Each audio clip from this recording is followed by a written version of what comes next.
Have you been selling on Etsy for a while, but you feel like you've leveled out or plateaued? Successful Etsy shop owners can tell you that it's not enough to just make awesome products and post them and the sales will come. With more than 7.5 million active merchants on the global e-commerce platform selling everything from craft supplies to vintage items and handcrafted items, Etsy business owners will need to put in that little bit of extra pizzazz to make their shop stand out. Are you ready to boost your visibility and sales on your Etsy shop? If so, let's get into the video.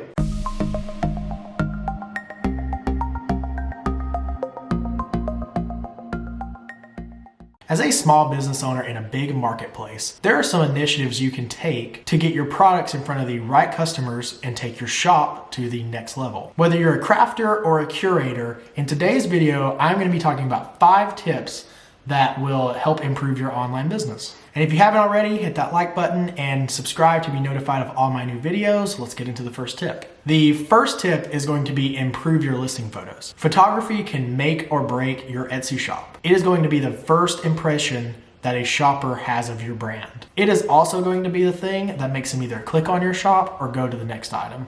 This means your photos need to be shot in great lighting with minimal distractions so that your images are crisp, professional looking, and clearly focused on your product. Contrary to popular belief, you do not need an expensive camera to take good product photos. Most modern smartphones like an iPhone or an Android can do a great job. You can keep it simple by using a clean background, like a white or off-white background works well in making your product stand out. And then for this, natural lighting is going to be your best friend and the easiest to work with. You don't want direct, harsh sunlight because it's going to create really hard shadows and it's not going to look as good. Other times, depending on what you are selling, it's better to set your pictures up instead of a white background or plain background.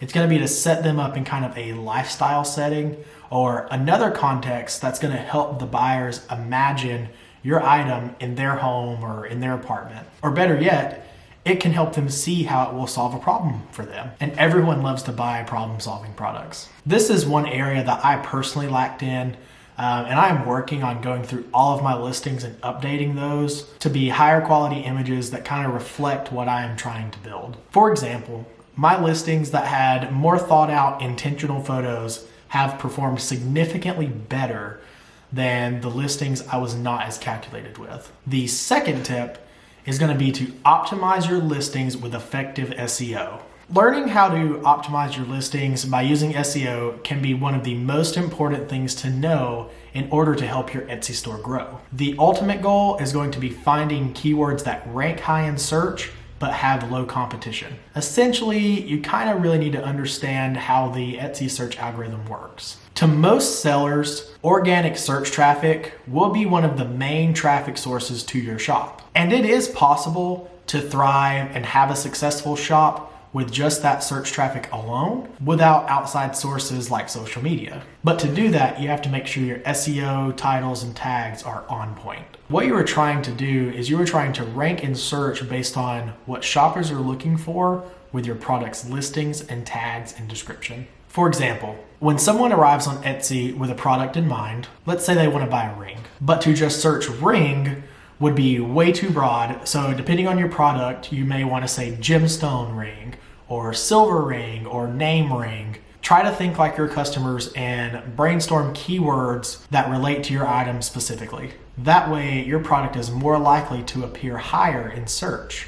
Some sellers may stop at just title keywords, but to do so would be a huge missed opportunity. You should be writing descriptive product descriptions, filling out all listing information, and using all available tag slots. A good product description is going to include several keywords, and it can also be the final convincing factor for shoppers on why they need to buy your product and eliminate any doubts they may have. Fortunately, there is a tool that can help you with SEO if you are not a resident expert on it, which most of us are not. That tool is called Sales Samurai. Once you connect your shop, it analyzes your listings and shows some kind of high-level data, such as how many listings you have, how many are missing pictures, missing tags, that kind of information. To really summarize how it can be used to help you is it takes a bunch of data from Etsy and it's going to bring it all together and show you performance information on each of those keywords. If you are wanting to try out Sell Samurai, I have included a link down in the description,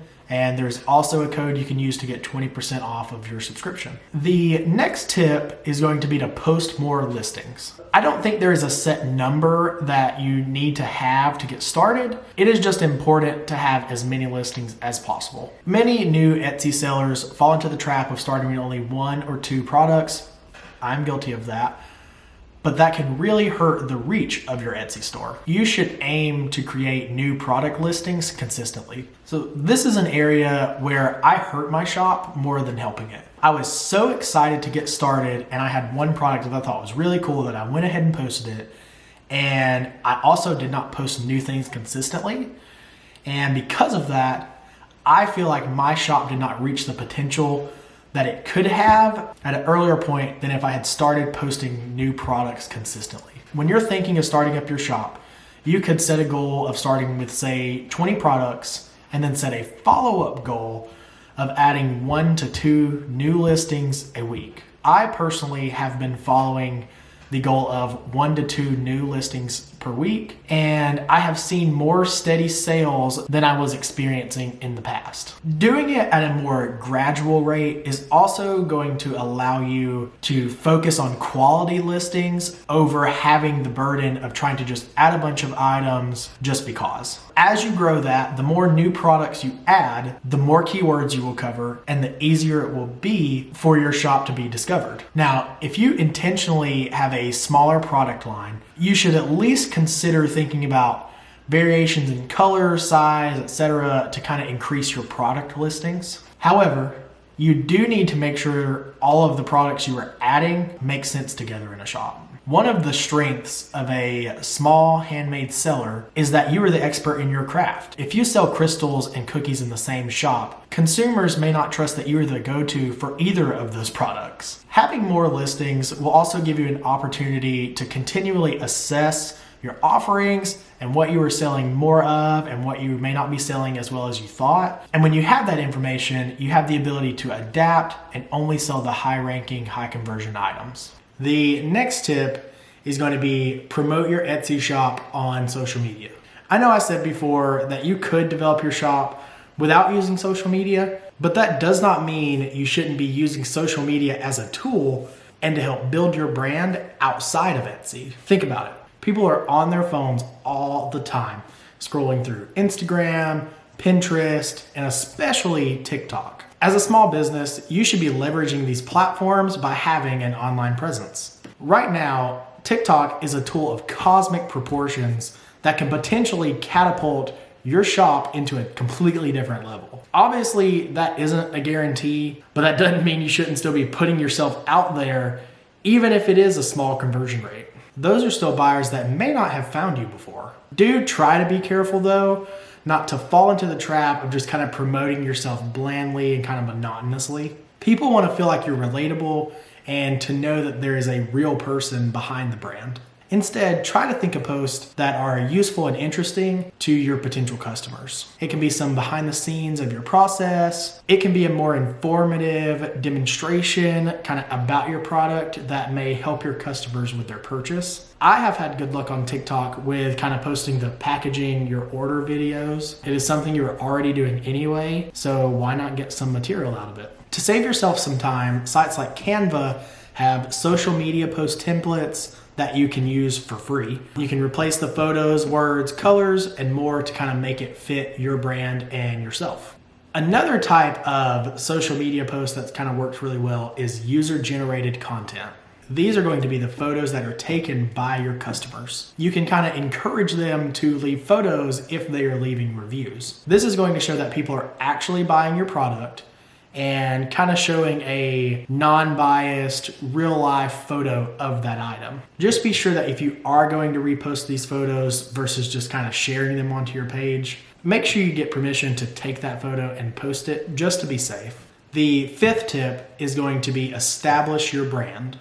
You should care about your brand voice because it's what helps you stand out in a sea of other sellers. A consistent, memorable, and distinct experience helps your brand stick out in the customer's mind. Many people think that branding just refers to your logo and kind of your theme colors, but it is way more than that. Branding is the process of researching, developing, and applying a distinctive feature or set of features so that consumers can begin to associate that feeling with your shop. In other words, branding is about every aspect of your shop that your customers see and interact with, including how well your shop is put together, product design, customer service, and even the tone of your product descriptions. Think of the overall feeling you want your customer to experience when they buy from you, whether it's luxury, carefree, or eco-friendliness. Think of how your customers are feeling through the whole buying process. Packaging can be another advantage that a small business can have over big brands. Show your personal touch in the packaging. Etsy customers seem to respond really well to small touches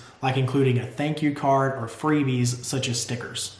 I wrap my items in tissue paper and use a small sticker with my logo on it that I made with my Cricut to kind of seal that wrapping paper. I also put a postcard in there that has a coupon code on it. It's thanking them for placing an order, and it's also encouraging them to leave a review. Then to finish out the box, I use water activated tape that has my logo on it. And not only is it stronger than regular tape, but in the long run, with the amount you are using, it is going to be cheaper than regular packaging tape.